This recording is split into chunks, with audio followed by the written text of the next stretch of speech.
Assalamualaikum warahmatullahi wabarakatuh. Innal hamdalillah nahmaduhu wa nasta'inuhu wa nastaghfiruh wa na'udzu billahi min syururi anfusina wa min sayyiati a'malina. Man yahdihillahu fala mudilla lahu wa man yudlil fala hadiya lahu.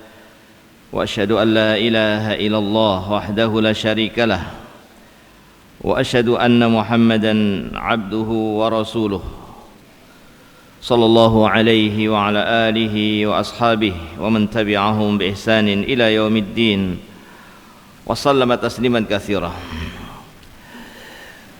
اللهم لا علم لنا إلا ما علمتنا وعلمنا بما ينفعنا وزدنا علما.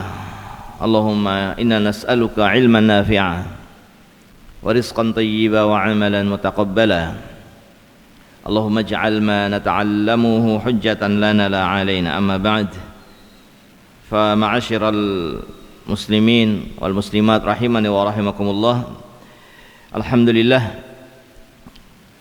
kita panjatkan pujian kita kepada Allah Subhanahu wa taala atas kebaikan-kebaikannya, atas limpahan rahmatnya yang tiada henti, yang terus kita rasakan setiap saat. Dan pada malam hari ini kita mendapatkan kebaikan yang sangat besar. Allah mudahkan kita untuk berada di majelis ilmu. Kita berada di salah satu rumah dari rumah-rumah Allah Subhanahu wa taala untuk kita bersama-sama menuntut ilmu, mempelajari agama Allah Subhanahu wa taala, memanfaatkan waktu antara maghrib hingga menjelang isya nanti insyaallah.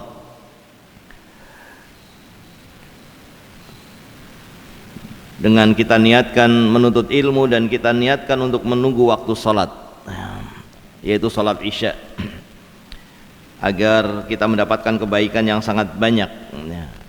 Karena orang yang menunggu salat itu dihukumi sebagai orang yang salat. Bagaimana kalau dia menunggu dengan menuntut ilmu? Bagaimana kalau dia menunggu dengan berzikir, membaca Quran? Maka tentunya lebih besar kebaikannya. Oleh karena itu kita panjatkan puji dan syukur kita kehadirat Allah Subhanahu wa taala atas nikmat yang sangat besar ini. Kita memohon kepada Allah Subhanahu wa taala mudah-mudahan kita semuanya diberi kemudahan untuk bisa ikhlas, dan mudah-mudahan ilmu yang kita pelajari Allah jadikan sebagai ilmu yang bermanfaat. Amin. Jamaah yang dirahmati Allah Subhanahu wa taala, pembahasan kita pada malam hari ini terkait dengan hukum seputar puasa yang akan kita ambilkan dari kitab Umdatul Ahkam karya Al-Imam Abdul Ghani Al-Maqdisi rahimahullahu taala, salah seorang ulama yang wafat pada tahun 600 Hijriah, yang beliau mengumpulkan hadis-hadis yang terkait dengan ahkam, dimulai dari kitab Thaharah, kemudian kitabus Shalah, kemudian kitabuz Zakah, kemudian juga kitab Al-Hajj, kitabus Shaum atau Siyam, kemudian kitabul Hajj, dan seterusnya. Dimulai dari pembahasan fikih ibadah, dan setelah itu dilanjutkan dengan fikih muamalah. Dan begitulah kebiasaan para ulama dalam menyusun buku-buku fikih, dalam menyusun pembahasan fikih dalam kitab mereka. Dan kita pilihkan kitab Umdatul Ahkam karena ini yang paling mudah bagi para pemula, karena berisi hadis-hadis yang sahih, hadis-hadis yang kebanyakannya disepakati oleh Imam Bukhari dan oleh Imam Muslim, sehingga kita tidak dibebani untuk mencari kesahihan hadisnya, karena sudah melewati pos, kalau ibarat pos itu sudah lewat pos, sudah nggak perlu ditanyakan hadisnya sahih apa tidak. Kalau ada orang yang bertanya hadis ketika sudah disebutkan hadis Bukhari Muslim, hadis yang disepakati oleh Imam Bukhari dan oleh Imam Muslim, kemudian dia bertanya bagaimana hukum hadisnya, sahih apa tidak, maka yang salah siapa? Yang salah yang bertanya. Bagaimana sudah disepakati Imam Bukhari dan Muslim kemudian ditanyakan sahihnya? Ya.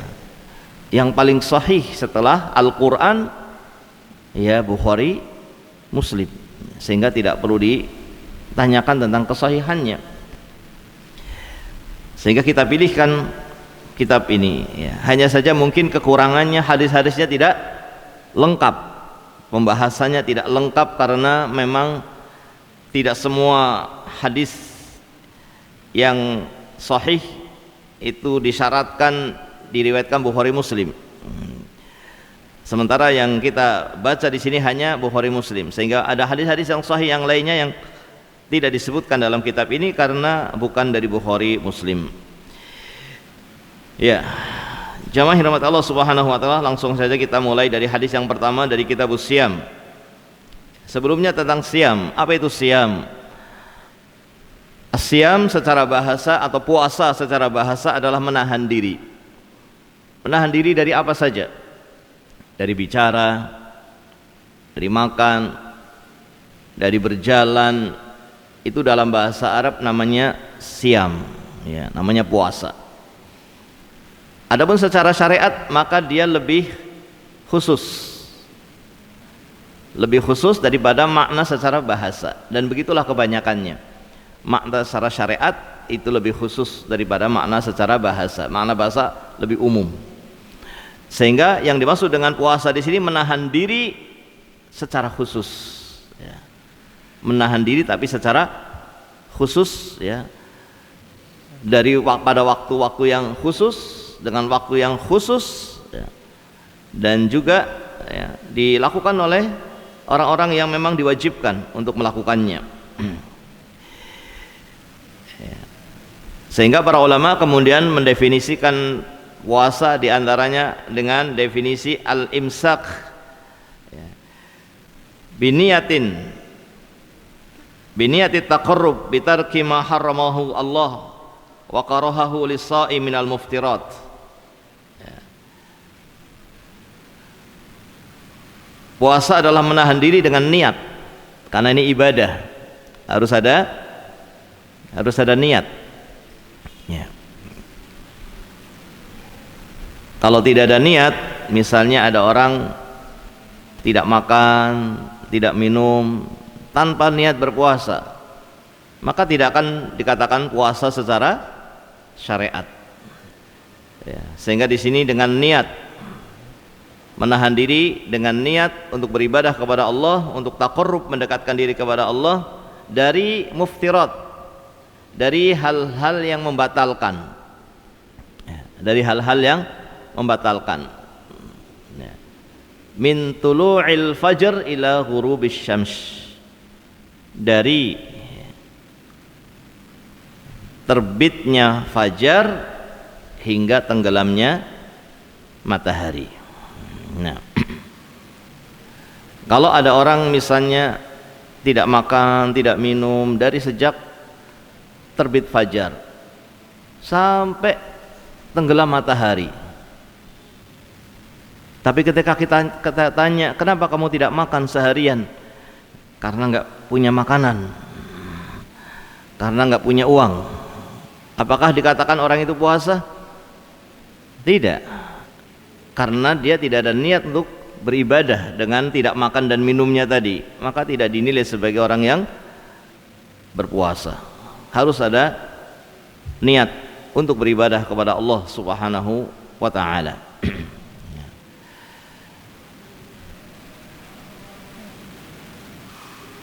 Dan pembatal-pembatal puasa, hal-hal yang membatalkan puasa itu ada yang hissiyah dan ada yang ma'nawiyah.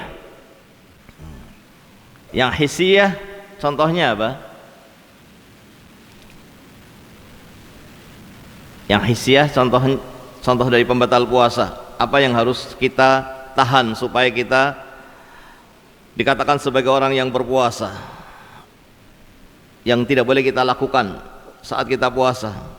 Apa saja jamaah?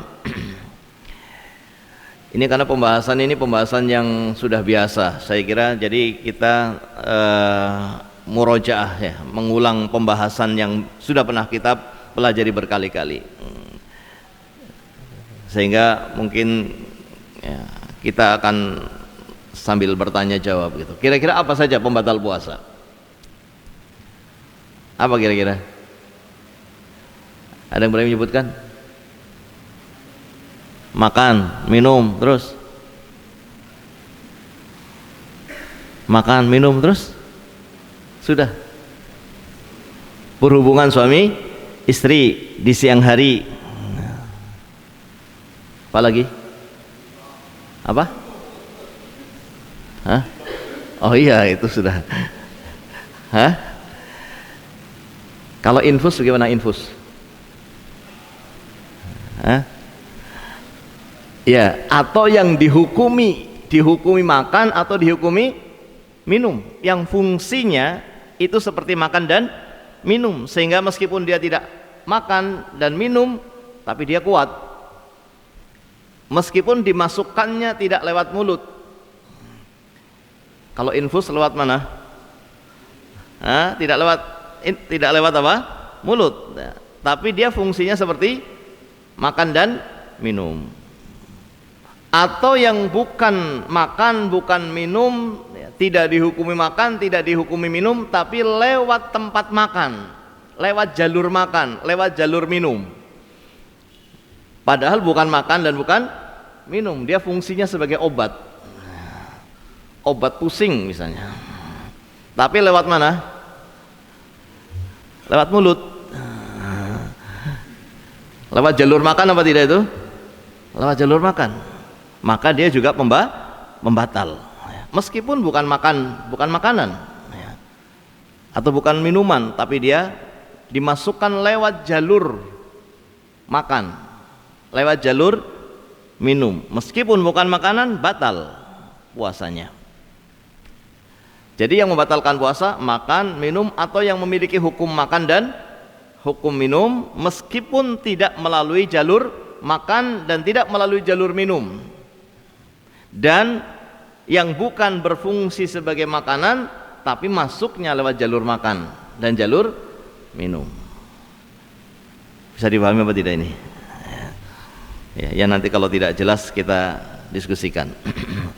Kemudian jamaah yang dirahmati Allah Subhanahu wa taala, yang perlu kita pahami juga, di sana ada pembatal yang hissiyah, yang maknawiyah, pembatal yang maknawiyah, yaitu pembatal pahala. Ini yang harus kita pahami juga. Ada pembatal yang sifatnya maknawiyah, artinya bisa membatalkan pahalanya, bisa hilang, tidak dapat pahala sama sekali, atau pahalanya tidak sempurna. Bisa dipahami? Bukan makan nasi, bukan makan roti, bukan makan daging kambing, daging ayam, tapi makan daging saudaranya. Ya, dengan apa? Ghibah, namimah, atau yang lainnya. Ini apa? Bisa membatalkan pahalanya. Oleh karena itu ini harus kita pahami. Jadi puasa itu bukan sekedar menahan diri dari yang membatalkan puasa secara hissiyah, tapi dari yang maknawiyah. Bahkan kalau secara hissiyah itu hanya diharamkan saat kita puasa. Makan, minum itu kan tidak boleh saat puasa saja. Kalau tidak puasa boleh apa tidak makan dan minum? Boleh. Tetapi yang secara maknawiyah, ghibah, namimah, dusta, berbuat zalim, itu bukan hanya saat puasa. Itu memang tidak boleh selama hidup kita. Tidak boleh selama hidup kita melakukan kezaliman. Tidak boleh selama hidup kita berdusta, ghibah, namimah, tidak boleh. Apalagi saat puasa gitu. Jangan malah dibalik. Yang boleh jadi tidak boleh, yang tidak boleh jadi boleh. Yang asalnya tidak boleh, yang asalnya boleh memang jadi tidak boleh. Tapi ada yang asalnya memang tidak boleh, maka itu lebih-lebih lagi tidak boleh dilakukan selama umur kita. Ya. Karena Nabi kita Muhammad SAW bersabda, "Rubba sha'imin hadduhu min siyamihi atau laisa hadduhu min siyamihi illa al-ju' wal 'atash," atau kama qala sallallahu alaihi wasallam. Bisa jadi orang yang berpuasa tidak mendapatkan bagian apapun dari puasanya kecuali hanya lapar dan dahaga. Jadi puasa cuma dapat lapar dan dahaga saja. Apakah puasanya harus diulang? Tidak diulang karena puasanya sah. Tetapi pahalanya yang dia tidak dapatkan. Nas'alullah salama. Ini harus kita fahami. Dalam hadis yang lainnya, man lam yada' qawla zur wal 'amala bihi falaysa lillahi hajah fi an yada'a ta'amahu aw syarabahu aw kama qala sallallahu alaihi wasallam. Barang siapa yang tidak meninggalkan ucapan dusta dan amalan maksiat, maka Allah tidak akan membalas apa yang telah dia tinggalkan dari makan dan minumnya. Ya, ini tentang definisi apa? Puasa. Kemudian hadis-hadis yang dibawakan di sini an Abi Hurairah radhiyallahu anhu qala Rasulullah sallallahu alaihi wasallam, la taqaddamu Ramadan bi shaumi yaumin wala yaumaini illa rajulun kana yasumu shauman falyasumhu.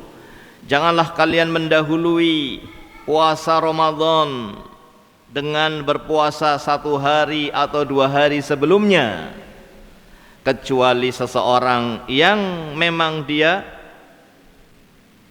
terbiasa puasa atau punya kewajiban berpuasa, ya, maka silahkan untuk berpuasa 1 hari atau 2 hari sebelum Ramadan. Apa yang bisa kita ambil dari hadis ini jamaah? Janganlah kalian mendahului puasa Ramadan. Jangan kalian mendahului Ramadan, bulan puasa didahului. Ya, sebelum bulan puasa sudah puasa dulu. Sebelum bulan puasa sudah puasa dulu.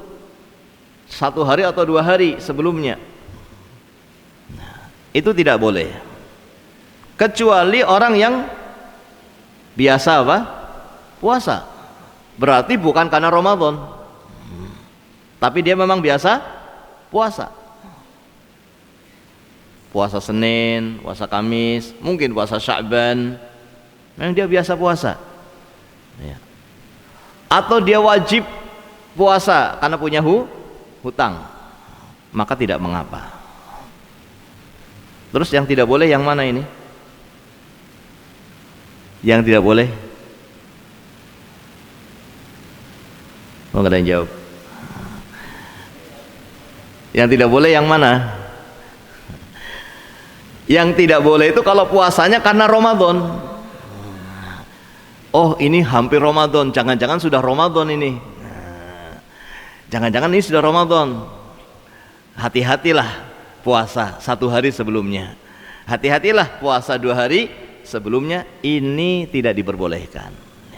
Nah, bisa dipahami? Ya. Hadis kedua, an Abdullah bin Umar radhiyallahu taala anhu maqal, sami'tu Rasulullah sallallahu alaihi wasallam yaqul, idza ra'aitumuhu fasumu wa idza ra'aitumuhu fa'aftiru fa in ghumma 'alaikum faqdurulah. Jika kalian melihatnya, maka berpuasalah. Jika kalian melihatnya, maka Idul Fitrilah.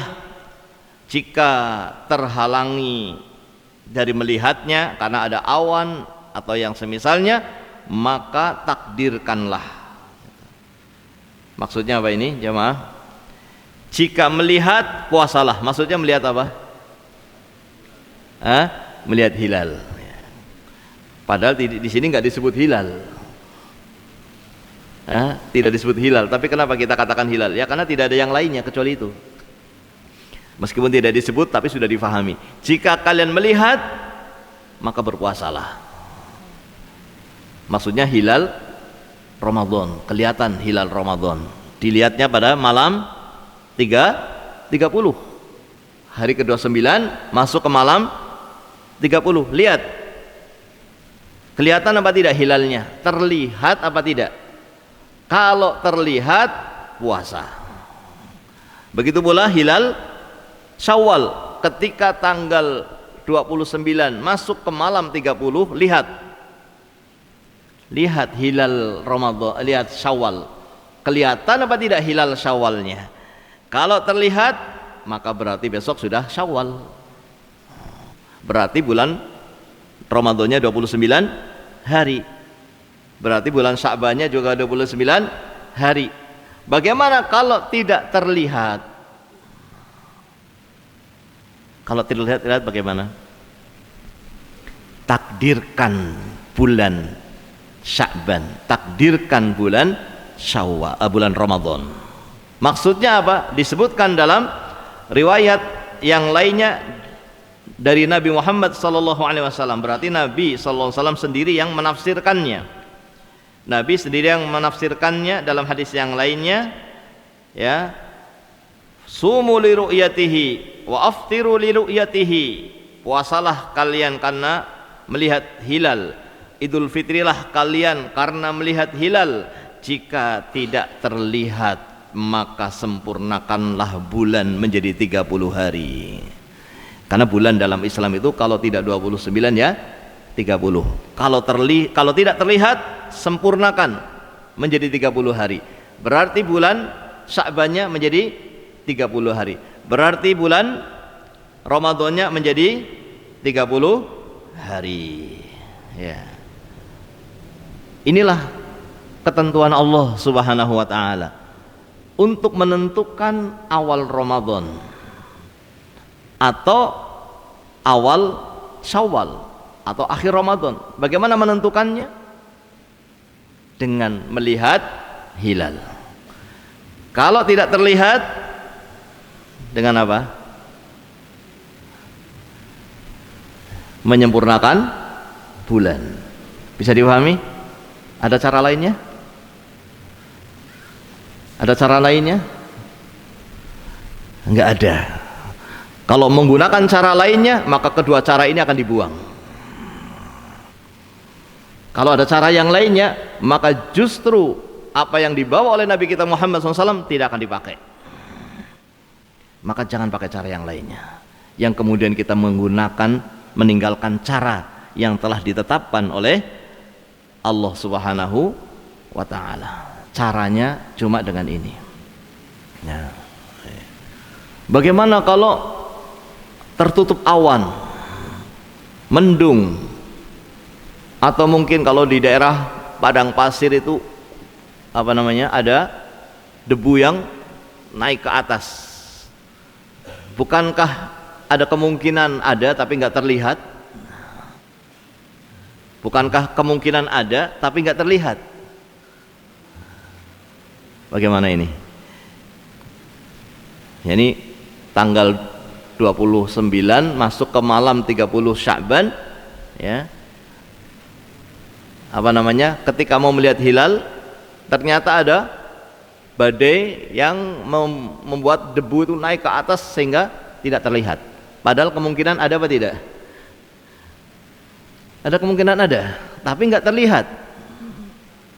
Bagaimana?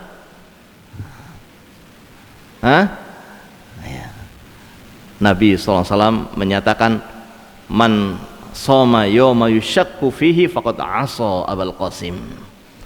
Barang siapa yang berpuasa pada hari yang ragu-ragu, masih ragu-ragu. Barang siapa yang berpuasa pada hari yang masih ragu-ragu, maka dia telah bermaksiat kepada Abul Qasim. Siapa Abul Qasim?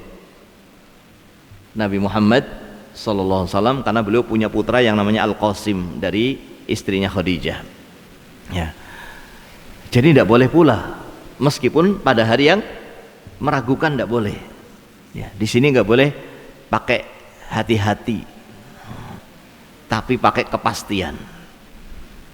Dan kepastiannya dengan terlihat atau tidak terlihat, bukan dengan ada atau tidak ada. Bisa dipahami? Bukan dengan ada atau tidak ada, tapi dengan terlihat atau tidak terlihat. Dan inilah yang lebih mudah, karena masalah terlihat tidak terlihat semua orang bisa melakukannya. Terlihat apa tidak, semua orang bisa melakukannya. Dan ini yang mudah, dan agama kita agama yang mudah. Bukan masalahnya ada atau tidak ada, bukan itu masalahnya. Tapi masalahnya terlihat atau tidak terlihat. Baik. Maka demikian jamaah dirahmati Allah Subhanahu wa taala. Kemudian berikutnya, kita ringkas saja ya, baca hadis-hadis saja. An Anas ibn Malik radhiyallahu ta'ala qala Rasulullah sallallahu alaihi wasallam tasahharu fa inna fis suhuri atau fis sahuri barakah. Ya. Sahurlah kalian karena pada sahur atau pada suhur. Apa bedanya sahur dengan suhur? Kalau suhur itu perbuatannya, kalau sahur itu yang dimakan. Seperti wudu dengan wadu, perbuatannya yang mana? Yang wudu, perbuatannya yang wudu. Yang digunakan untuk berwudu namanya wadu. Ini dalam bahasa Arab seperti itu. Cuma kita kalau dalam bahasa kita kayaknya nggak pernah kita mendengar suhur, adanya sahur. Ya, jadi sebetulnya bukan sahur ya, tapi suhur kalau perbuatannya ya. Jadi kalau kita bertanya kapan kita nanti akan sahur, ini kurang tepat. Tapi kapan akan makan sahur, nah mungkin terus kapan kita makan sahur misalnya, karena sahur itu yang dimakan. Tapi kalau kapan perbuatannya itu suhur ya. Dan Nabi SAW di sini memerintahkan tasaharu, bersahurlah kalian. Pada perbuatan sahur itu ada barokah. Barokahnya di mana jamaah?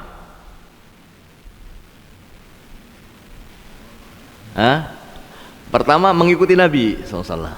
Mengikuti Nabi, dan mengikuti Nabi itu adalah sesuatu yang mendatangkan kebaikan, barokah. Yang kedua, akan membuat kita menjadi semakin kuat dalam menjalankan ibadah ini. Jadi ibadah ini menjadi ringan karena kita telah sahur, memberikan kekuatan kepada kita untuk berpuasa lebih mudah. Ini barokah dari makan sahur. Kemudian an Anas ibn Malik radhiyallahu anhu an Zaid ibn Sabit qala tasaharna ma'a Rasulillah sallallahu alaihi wasallam thumma qama ila shalah. Kata sahabat Zaid ibn Sabit, kami sahur bersama Nabi. Jadi ada sahur bersama ini. Kalau kita ada nggak sahur bersama? Kami sahur bersama Nabi sallallahu alaihi wasallam. Kemudian thumma qama ila shalah, kemudian setelah itu kami sholat subuh. Setelah sahur, apa yang dilakukan berikutnya? Sholat. Jadi kegiatan setelah sahur itu adalah apa? Sholat. Qala Anas, maka sahabat Anas bertanya, qultu li Zaid, aku berkata kepada Zaid ibn Sabit, kam kana bainal adan was sahur? Berapa jaraknya antara sahurnya Nabi dengan sholatnya, dengan qomatnya? Antara makan sahur dengan qomat, berapa jaraknya? Qala qadra khamsina ayah.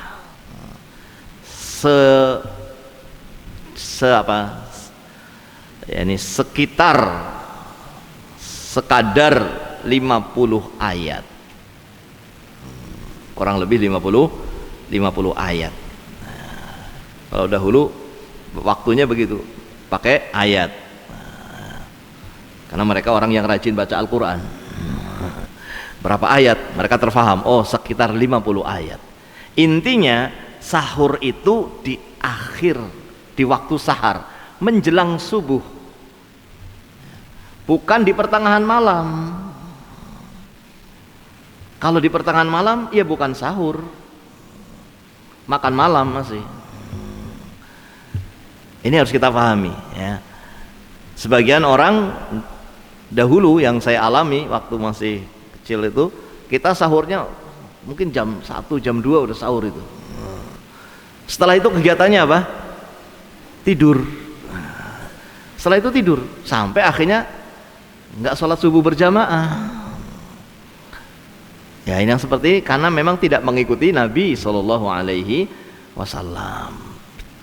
Jadi harus dipahami, kalau kita ingin sahur sebagaimana sahurnya Nabi Shallallahu Alaihi Wasallam, maka sahurnya menjelang apa? Subuh.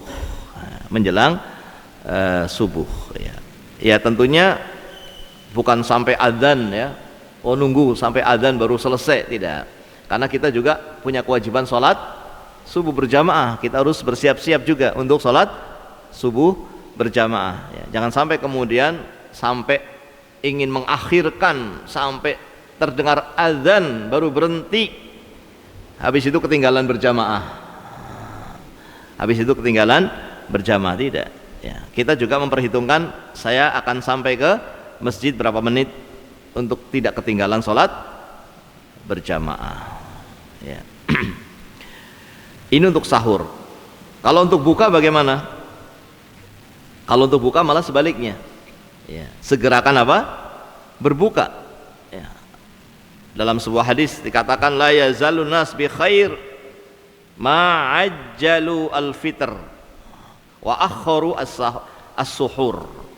Dalam hadis yang nanti akan disebutkan di sini juga, Nabi SAW mengatakan manusia dalam keadaan baik selama dia itu menyegerakan berbuka. Ini bedanya. Kalau berbuka disegerakan ya. Kalau sahur diakhirkan. Tapi perlu difahami bahwa setelah berbuka juga adalah kegiatannya apa? Salat maghrib berjamaah. Setelah berbuka salat maghrib berjamaah. Paham tidak? Bukan sudah berbuka terus tidak salat berjamaah. Disegerakan, tapi berarti jangan banyak-banyak makannya. Karena banyak-banyak makannya nanti ketinggalan sholat berjamaah. Makanya dahulu Nabi SAW itu bukanya pakai apa? Pakai rutub, korma yang masih basah.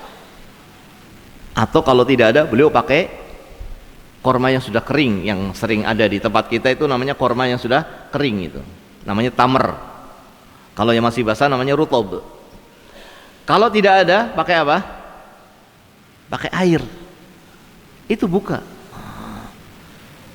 Bukan kemudian di depan kita berbagai macam makanan, kemudian kita makan semuanya sampai tidak sholat berjamaah. Itu bukan begitu bukannya Nabi Muhammad SAW. Bukan begitu cara berbukanya Nabi SAW. Ya. Maka hendaknya kita mengikuti sunnah.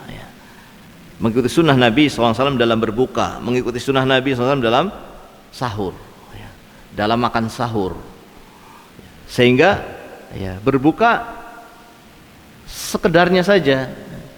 Nanti setelah sholat maghrib silahkan dilanjut. Nanti setelah sholat maghrib silahkan dilanjut. Tapi kalau kemudian berbuka dengan banyak makanan sampai ya, tidak bisa menjalankan sholat berjamaah bagi laki-laki, maka dia telah meninggalkan sunnah Nabi Sallallahu Alaihi Wasallam. Bisa dipahami ini? Ya. Kemudian jamaah yang dirahmati Allah Subhanahu Wa Taala, hadis berikutnya. An Aisyah radhiyallahu taala anha wa Ummi Salamah radhiyallahu taala anha anna Rasulullah sallallahu alaihi wasallam kana yudrikuhul fajru wa huwa junubun min ahlihi summa yaktasil summa yaktasilu wa yasum. Dahulu Nabi SAW kata istri beliau Aisyah dan Ummu Salamah, semoga Allah meridhoi keduanya, bahwa saya Rasulullah SAW dahulu ketika datang fajar, terbit fajar, dalam keadaan beliau masih junub, artinya belum mandi, min ahlihi, karena menghubungi keluarganya. Summa yaktasil, dan baru mandi setelah adzan, baru mandi setelah terbit fajar, setelah terbit fajar baru mandi. Wa yasum, dan beliau puasa. Berarti bagaimana jamaah? Tidak disyaratkan ketika niat itu harus dalam keadaan suci dari hadas besar, tidak disyaratkan. Jadi meskipun masih dalam keadaan belum suci, itu dia bisa sahur, dia bisa sahur, dia bisa niat puasa, ya. Mandinya bisa diakhirkan, tapi jangan sampai kemudian diakhirkan tidak sholat berjamaah. Mandinya diakhirkan, kemudian segera sholat berjamaah. Bisa dipahami ini? Ya. Junubnya itu boleh sampai terbit fajar, masih dalam keadaan junub, dalam keadaan terkena hadas, belum suci dari hadas besar. Jangan salah paham, bukan berhubungannya boleh sampai fajar, bukan berhubungannya yang boleh. Junubnya dalam keadaan dia sudah masih dalam keadaan belum suci, ya. Itu sampai terbit fajar belum suci, belum mandi, tidak apa-apa. Begitu pula wanita yang haid. Wanita yang haid suci di malam hari, kemudian belum mandi, apalagi dia mungkin harus menyiapkan sahur, maka dia siapkan sahur dulu, belum mandi, apakah dia bisa puasa hari itu?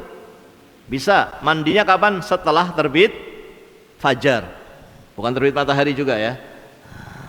Terbit matahari nanti nggak sholat subuh. Mandinya setelah terbit fajar, karena Nabi kita Muhammad SAW melakukan hal tersebut. Beliau dalam keadaan masih junub, ya, dan beliau mandinya diakhirkan setelah terbit fajar, dan beliau berpuasa pada hari tersebut. Hadis berikutnya, an Abi Hurairah radhiyallahu taala anhu, anna Nabiy sallallahu alaihi wasallam qala, man nasiya wa huwa shaimun fa akala aw syariba falyutimma shaumahu fa inna ma at'amahu Allahu wa saqah. Barang siapa yang lupa dan dia berpuasa, lagi puasa lupa, fa akala, kemudian dia makan, aw syariba, kemudian dia minum, tapi lupa, mungkin apa tidak? Mungkin, namanya manusia. Jangankan kita, Nabi Muhammad SAW juga terkena apa? Terkena lupa. Makan, Masya Allah, satu piring nasi itu, sampai satu gelas air. Ya, mungkin ini bisa terjadi terutama pada wanita, karena dia mungkin kemarin haid 6 hari, biasa makan, pas sudah suci merasanya masih haid, ya. Padahal dia sudah niat puasa, tapi dia lupa karena kemarin-kemarin biasa makan. Dan makan satu piring, minum satu gelas. Bagaimana ini?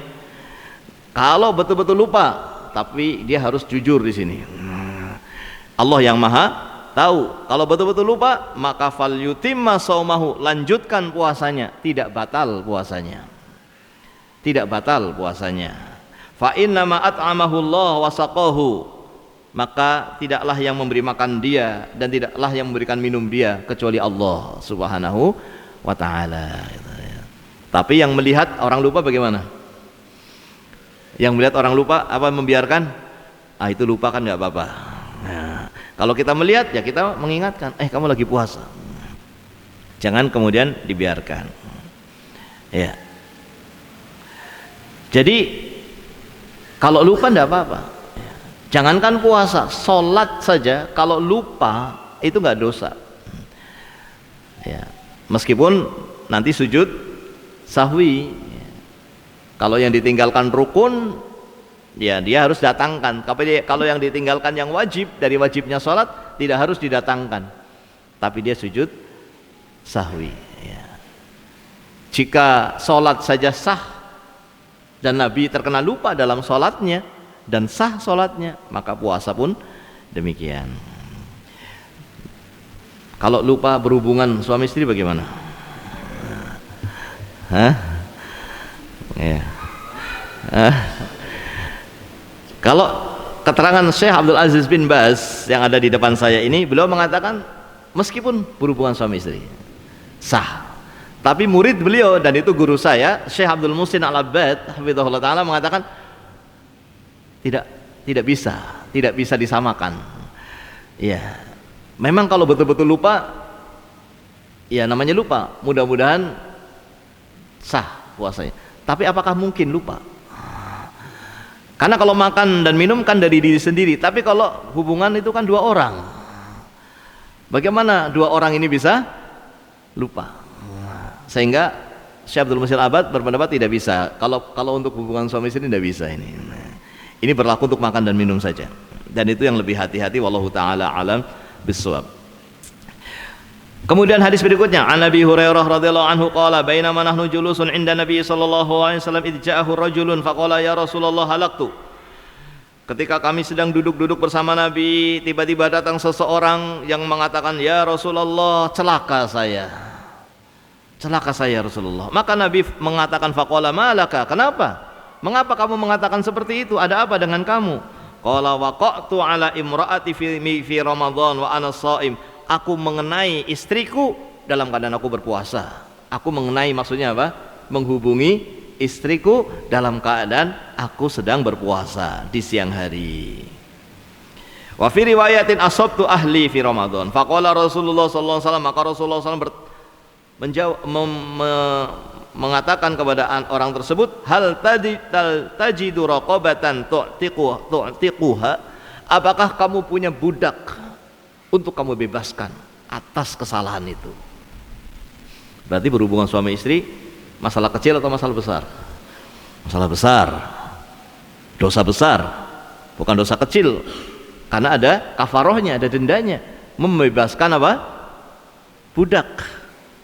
Budak itu murah atau mahal? Budak, membebaskan budak. Jadi ini masalah besar. Hati-hati di sini ya, untuk jangan sampai terjatuh pada ini, karena ini dosa besar. Maka orang tadi mengatakan, la, aku tidak punya budak ya Rasulullah SAW.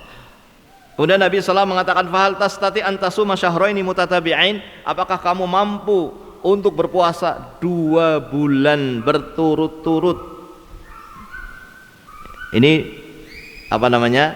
Ketika tidak mampu yang pertama, dendanya adalah puasa 2 bulan berturut-turut, nggak putus. Nggak boleh putus kecuali sakit misalnya, atau nggak boleh putus kecuali kalau wanita haid. Tapi nggak boleh diputus dengan sengaja. 2 bulan berturut-turut. Jadi kira-kira masalahnya masih kecil? Tidak, ini masalah besar. Puasanya 2 bulan berturut-turut. Maka orang itu mengatakan, tidak ya Rasulullah, aku tidak mampu. Fahal tajidu it'ama sittina miskina? Yang ketiga, apakah kamu memiliki makanan untuk kamu bagikan kepada 60 orang miskin? Ini pilihan yang ketiga. Tapi jangan langsung milih ini. Ketika tidak mampu yang pertama, kemudian yang kedua, baru yang ketiga. Ternyata orang ini pun qala la, aku juga tidak punya makanan ya Rasulullah. Fasakata, maka Nabi SAW terdiam. Dan ketika terdiam, ya, tiba-tiba fa bainama nahnu ala dzalik id utiya an-nabi sallallahu alaihi wasallam bi 'araqin fihi tamr. Tiba-tiba didatangkan kepada Nabi ada kurma sebanyak 1 keranjang lah barangkali, 1 keranjang kurma. Kemudian Nabi SAW menanyakan, ya, aina sa'il, mana tadi yang bertanya? Qala ana, saya ya Rasulullah, tadi saya yang bertanya.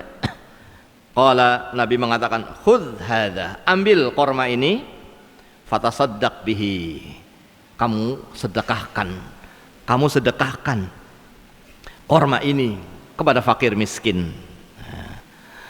Faqala, maka orang itu mengatakan, ala afqara minni ya Rasulullah, ala afqara minni, apakah kepada yang lebih miskin dari saya ya Rasulullah? Fa wallahi ma baina labataiha yuridul al-harrataini ahlu baitin afqaru min ahli baiti. Dia mengatakan, demi Allah, tidak ada di antara dua daerah ini yang lebih miskin daripada saya. Tidak ada yang lebih miskin daripada saya. Jadi seakan-akan dia secara tersirat mengatakan, bagaimana kalau buat saya saja ya Rasulullah, karena nggak ada yang lebih miskin.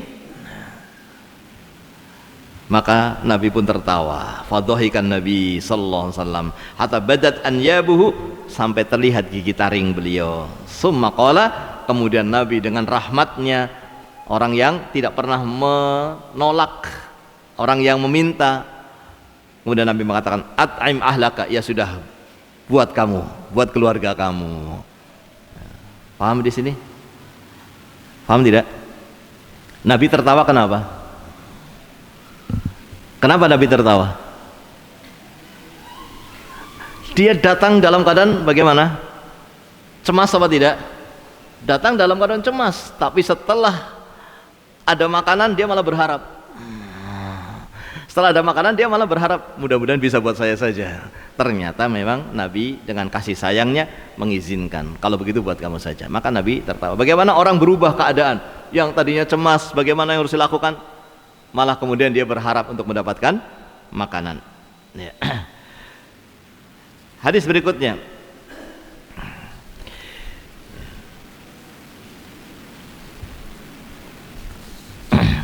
babu saum fi safar wa ghairihi. Habis ya? Habis waktunya? Oh ya udah. Tinggal tinggal pembahasan tentang puasa pada saat apa? Safar.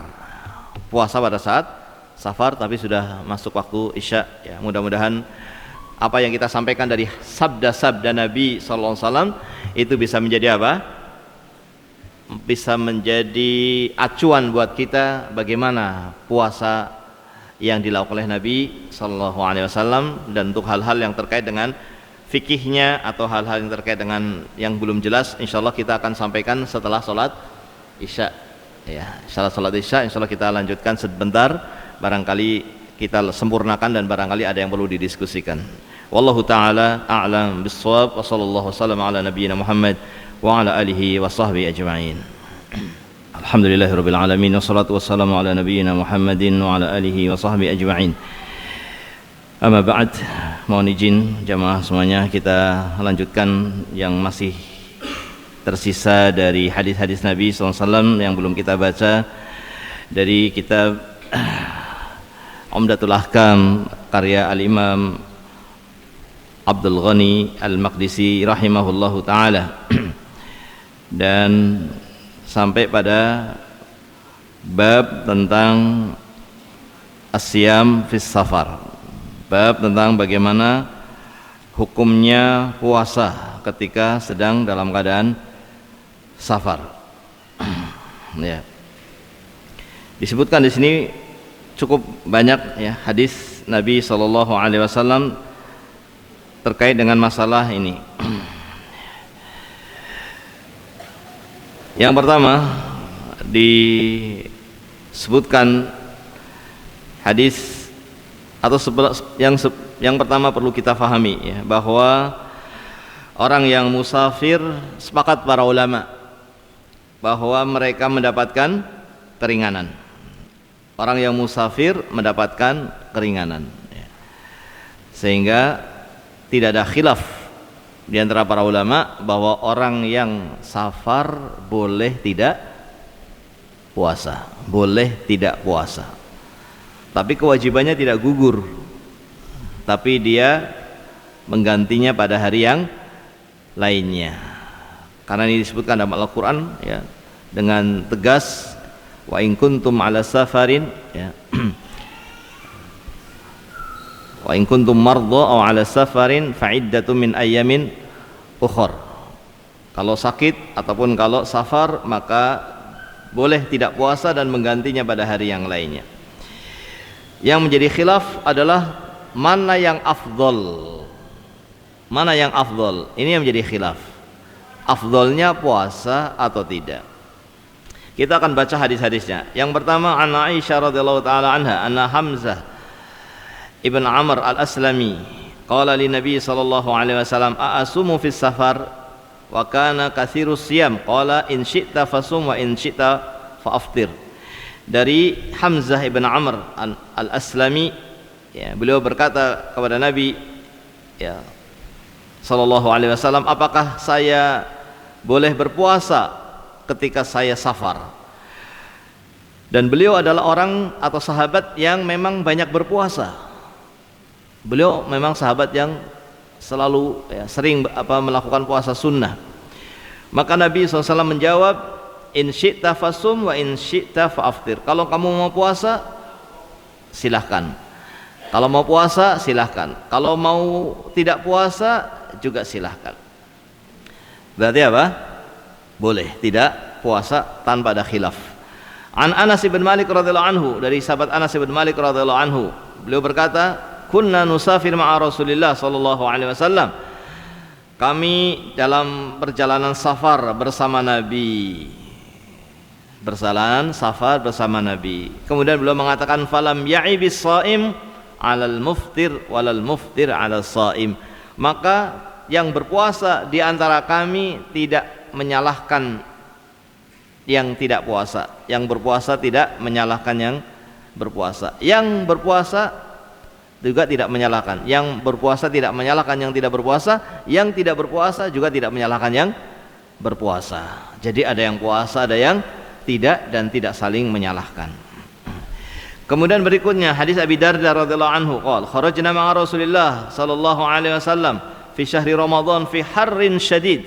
Kami berjalan dalam perjalanan safar bersama Nabi SAW di bulan Ramadan dalam keadaan panas yang amat sangat, di musim panas.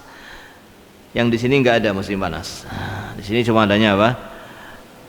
Musim hujan sama kemarau. Ini musim panas. Hatta in kana ahaduna la yad'u yadahu 'ala ra'si min shiddatil har. Hingga di antara kami ada yang meletakkan telapak tangannya di atas kepala supaya tidak terkena terik panas matahari. Wa ma fina shaimun illa Rasulullah sallallahu alaihi wasallam wa Abdullah ibn Rawahah. Tidak ada di antara kami yang puasa saat itu kecuali hanya Rasulullah sallallahu alaihi wasallam dan Abdullah ibn Rawahah. Yang berpuasa cuma dua. Dalam keadaan apa? Safar dan musim panas. Jadi afdolnya puasa apa tidak? Khilaf di antara para ulama. Tapi di sini Nabi berpuasa. Padahal dalam keadaan apa? Panas. An Jabir radhiyallahu anhu, dalam hadis yang lainnya dari sahabat Jabir radhiyallahu anhu, kana Rasulullah sallallahu alaihi wasallam fi safar fara'a zihaman wa rajulan qad dhullila alaihi faqala ma hadha qala shaimun qala laisa minal birri as-siyam fis safar. Pada suatu saat Nabi sallallahu alaihi wasallam sedang dalam safar. Tiba-tiba beliau melihat ada orang yang dikerumuni, ya. Maka Nabi SAW bertanya, ya, dikerumuni, dan Nabi bertanya, ada apa ini? Kemudian mereka yang mengerumuni dan menaungi orang yang tadi, yang dikerumuni tadi, mengatakan orang ini berpuasa. Orang ini berpuasa sampai apa? Sampai pingsan. Kemudian Nabi SAW menyatakan, laisa minal bir asyam fis safar. Tidak ada baiknya, tidak baik bagi orang yang safar untuk apa? Berpuasa. Bukanlah suatu kebaikan orang berpuasa saat safar. Jadi kira-kira yang afdal yang mana? Ya, maka di sinilah khilaf di antara para ulama. Nah, wa fil lafzi li muslimin alaikum bi rukhsatillah. allati rakhasa lakum, atas kalian untuk mengambil keringanan yang Allah berikan bagi kalian. Ya. Maka ya, demikian ya. Jadi kesimpulannya apa? Tidak ada khilaf orang yang musafir untuk tidak berpuasa. Wa man kana wa man kana maridhan, ya ayatnya. Wa man kana maridhan aw ala safarin fa'iddatum min ayamin ukhar. Tadi saya salah baca ayat. Wa man kana maridhan, barang siapa yang sakit, aw ala safar, atau sedang safar, fa'iddatun min ayamin ukhar, dia boleh menggantinya pada hari di luar Ramadan, sebanyak hari yang dia tidak berpuasa karena sakit atau karena safar. Ini safar yang pakai apa kira-kira? Safar yang pakai apa? Hah? Safar pakai apa saja? Safar pakai apa saja? Di musim apa saja? Meskipun pakai pesawat, meskipun pakai mobil yang nyaman, meskipun pakai kereta, meskipun pakai bus yang nyaman, tidak puasa boleh. Tidak ada khilaf di antara para ulama ya. Hanya saja khilafnya mana yang lebih afdal. Kemudian ya, disebutkan dalam hadis yang lainnya dari sahabat Anas bin Malik radhiyallahu anhu qala kunna ma'a Rasulillah sallallahu alaihi wasallam fa minna shaim wa minal muftir. Kami safar bersama Nabi, di antara kami ada yang puasa, di antara kami ada yang tidak puasa. Qala fa nazzalna manzilan fi yaumin harin fa aksaruna dhillan sahibul kisa wa minna man yattaqi syams biyadihi. Qala fasaqata suwam wa qama al-muftirun fadarabu al-buniyah wa saqu ar-rikab, atau kama qala sallallahu alaihi wasallam. Faqala Rasulullah sallallahu alaihi wasallam dhahabal muftirun al-yawma bil ajr. Ya. Kata beliau, kami safar bersama Nabi, di antara kami ada yang puasa, ada yang tidak. Kemudian kami singgah di satu tempat, istirahat di satu tempat. Ya, kalau di sekarang rest area gitu. Nah. Kemudian apa? Di antara kami yang paling bisa berteduh, yang paling bisa terhalang dari panas, yang membawa kain. Yang membawa kain bisa berteduh. Di antara kami ada yang tidak membawa kain sehingga dia harus menutup kepalanya, memegang kepalanya, ya, menghalangi panas dengan meletakkan telapak tangannya di atas kepalanya. Maka ketika kami singgah, yang berpuasa semuanya apa? Istirahat, duduk istirahat. Sementara yang tidak puasa bisa apa? Membikin kemah, bisa mengambil minum, mencari air untuk diberikan kepada binatang-binatang kendaraan mereka. Maka Nabi SAW melihat yang seperti itu, beliau bersabda, pada hari ini orang yang tidak puasa mendapatkan pahala. Yang puasa dapat pahala apa tidak? Ya dapat pahala puasa, tapi nggak dapat pahala membantu orang lain. Tidak dapat pahala membuat kemah, tempat berteduh dan sebagainya. Ya. Jadi kira-kira mana yang lebih afdal? Ya silahkan dilihat sendiri. Mana yang lebih afdal? Silahkan. Mau puasa boleh, tidak juga tidak boleh. Mau puasa boleh, tidak puasa juga boleh. Baik. Ini tentang masalah puasa ketika safar. Kemudian hadis yang berikutnya tentang orang yang baru, tentang mengqadha puasa, tentang membayar puasa. Ya. An Aisyah radhiyallahu anha qalat, dari Aisyah radhiyallahu taala anha, beliau berkata, kana yakunu alayya as-saum fi Ramadan, dahulu aku punya hutang puasa, fama astati an aqdiya illa fi Sya'ban, dan aku tidak bisa membayarnya kecuali di bulan Sya'ban. Ya. Berarti membayar puasa itu waktunya apa? Luas, sampai Sya'ban, bulan sebelum Ramadan. Ya, tapi itu terakhir sudah waktunya luas, maka jangan sampai tidak dibayar. Karena waktunya luas. Boleh di bulan Syawal boleh, Dzulqa'dah boleh, Dzulhijjah boleh, Muharram juga boleh, silakan, waktunya luas. Tapi tentunya lebih segera lebih afdol, lebih segera tentu lebih afdol. Tapi dari sisi boleh silahkan, sampai bulan Sya'ban pun silahkan. Dan Aisyah radhiyallahu taala anha, beliau karena menghormati Nabi sallallahu alaihi wasallam, beliau berpuasanya di bulan Sya'ban, karena bulan Sya'ban itu Nabi berpuasa hampir 1 bulan penuh.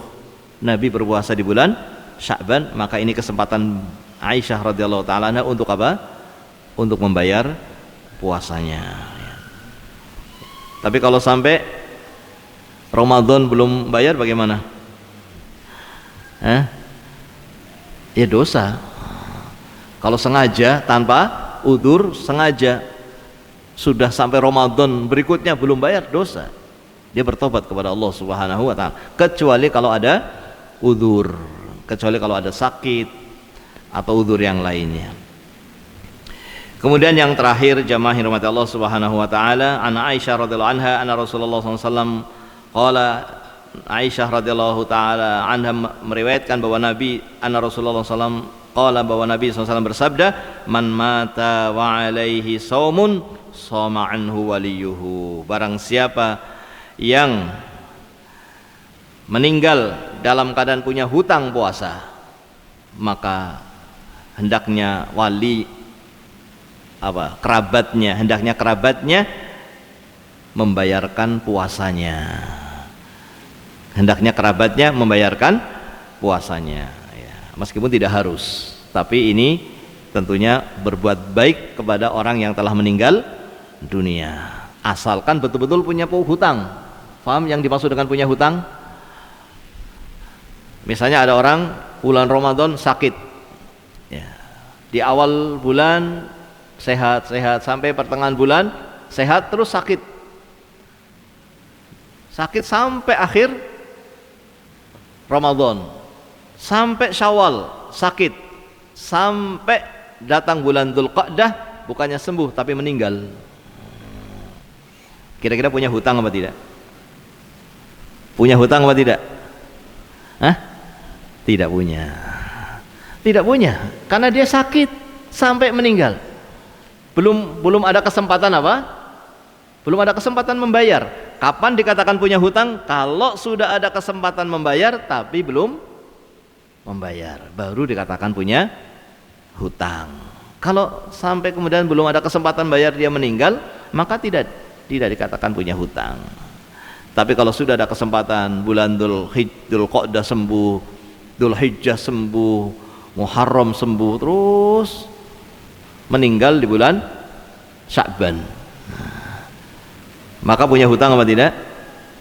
Dia punya hutang. Maka dianjurkan bagi walinya untuk apa? Membayar hutang puasanya, dan insya Allah ini akan bermanfaat bagi yang telah meninggal dunia. Jadi ada amalan-amalan yang dilakukan oleh orang yang masih hidup yang itu bermanfaat bagi yang meninggal, tapi tidak semuanya, tidak semua amalan. Jangan disamakan, oh kalau begitu sholat bisa, saya sholat untuk yang meninggal karena tidak sholat, tidak bisa. Ini untuk puasa, atau untuk haji bisa, atau untuk umroh yang ada dalil-dalilnya itu bisa, yang ada penjelasan dari Nabi SAW itu bisa. Adapun yang tidak, maka tentunya kita tidak melakukan sesuatu tanpa dalil.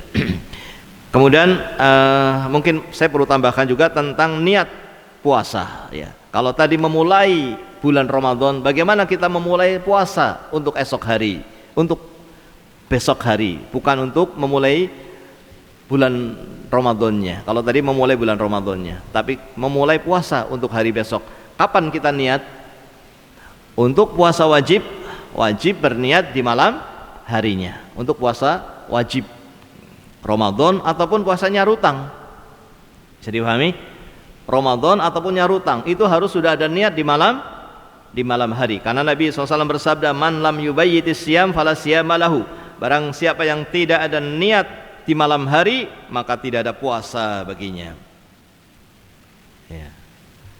Bisa dipahami?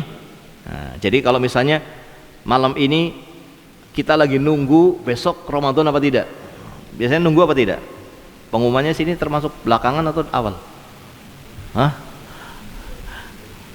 Belakangan, ya. sampai malam. Akhirnya belum ada pengumuman, tidur. Baru bangun setelah sholat, setelah adzan subuh, dan dia belum tahu itu bulan Ramadan. Tiba-tiba ada pengajian subuh nggak kayak biasanya, ternyata itu pengajian di bulan Ramadan. Dia baru tahu, oh hari ini Ramadan, belum ada niat di malam hari. Apakah dia bisa puasa hari itu? Apakah dia bisa puasa hari itu? Tidak bisa, karena dia belum niat tadi malam. Bisa dipahami ini? Nah, kalau misalnya kita malam ini niat karena sudah ada pengumuman besok Ramadan, apakah niat ini hanya untuk besok saja atau bisa niat untuk 1 bulan?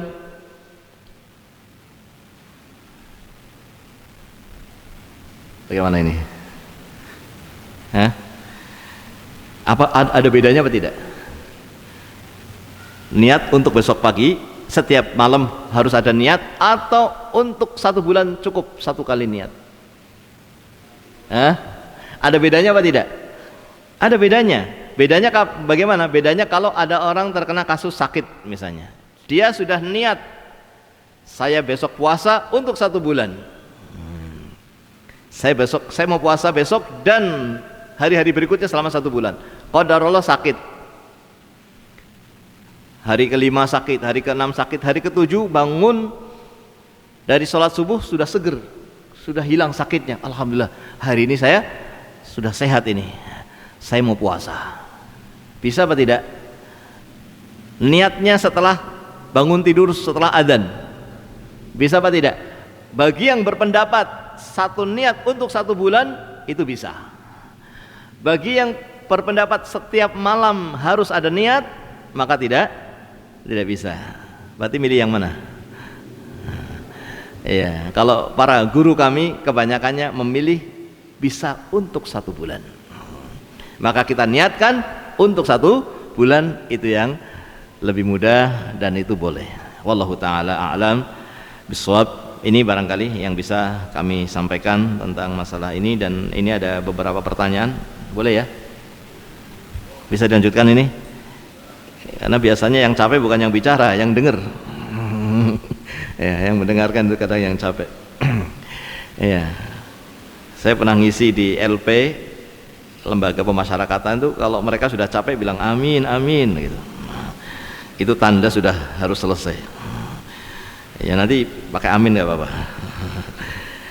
Ya, ini ada pertanyaan, Ustadz, kalau tahun lalu tidak berpuasa karena hamil dan menyusui, tahun lalu hamil, menyusui, nggak puasa, apakah bisa dibayar puasa tahun lalu di tahun depan, ataukah harus tahun ini sebelum masuk puasa, sedangkan istri sekarang masih menyusui? Ya.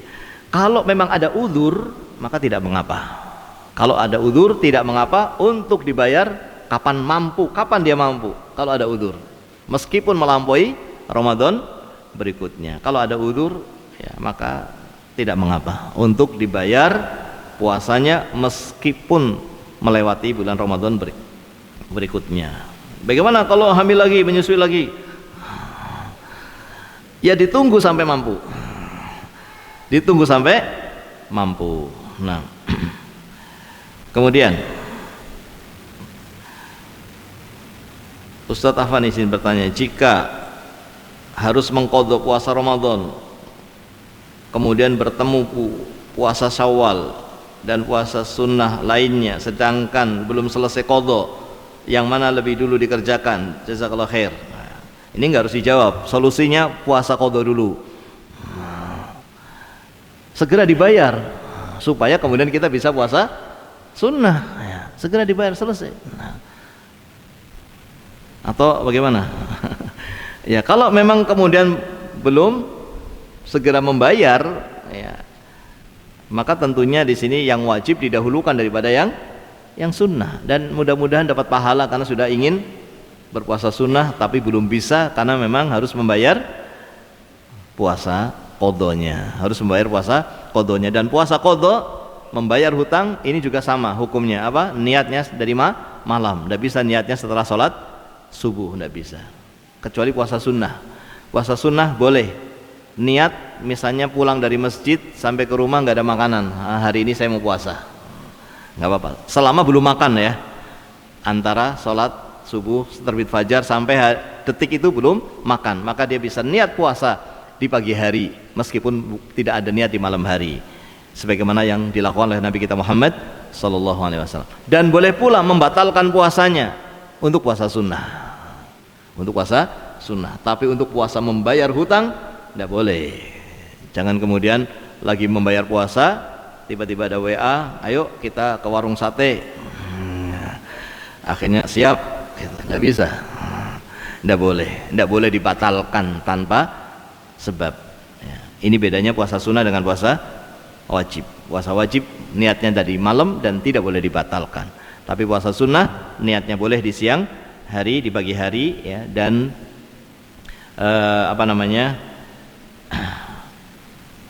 boleh dibatalkan. Wallahu ta'ala a'lam bishawab. Bagaimana jamaah? Bisa dipahami? Ya, dan ini tentu pembahasan yang ringan ya. Kita tidak detail, tidak sebutkan banyak permasalahan ya, karena memang waktu yang singkat, dan mudah-mudahan yang ringan ini bisa membantu kita untuk memurojaah, mengulangi kembali apa yang telah pernah kita pelajari di waktu-waktu yang lalu di bulan Ramadan, dan ini sebagai bukti bahwa kita adalah orang yang memang sangat bergembira, sangat ingin menyambut bulan Ramadan. Kita sambut dengan ilmu, kita sambut dengan berpuasa sebagaimana puasanya Rasulullah sallallahu alaihi wasallam. Mudah-mudahan Allah menyampaikan kita sampai pada bulan Ramadan, dan mudah-mudahan Allah memberikan taufiknya kepada kita untuk kita bisa berpuasa sebagaimana puasanya Rasulullah sallallahu alaihi wasallam, dan mengisi hari-hari di bulan Ramadan dengan memperbanyak beribadah kepada Allah Subhanahu wa taala. Wallahu ta'ala a'lam bishawab. Kita cukupkan. Subhanakallahumma wa bihamdika asyhadu an la ilaha illa anta astaghfiruka wa atubu ilaik. Assalamualaikum warahmatullahi wabarakatuh.